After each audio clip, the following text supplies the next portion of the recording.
СДСМ и ВМРО-ДПМН денес во дебата за пратеникот Левков и шоферот на Зоран Заев. СДСМ отворено го нарекоа Левков символ на се што е погрешно во ВМРО-ДПМН и дека се е лаги, а молчи за Кочани. Додека Македонија гори, прва во Европа по изгорена територија, Миле Левков и ВМРО-ДПМН лажат, манипулираат и спинуваат за да ја покријат својата неспособност. Човекот кој месеци молчеше и се криеше од сопствените сограѓани во Кочани, сега повторно излегува да сее лаги, да манипулира и да спинува. Со кое лице Миле Левков денес се појавува? Со кој образ?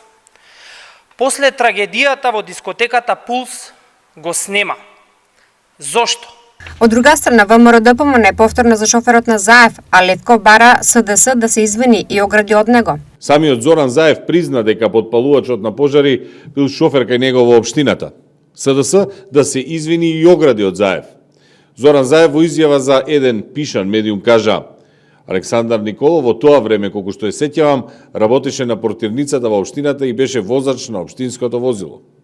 Лицето Ана, кој е било шофер кај Заев, е подпалувач на пожар кој е уапсено од полицијата.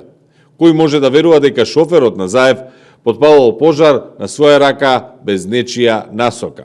Дел од пожарите се подпалуваат од лица блиски до опозицијата, а затоа има и уапсени.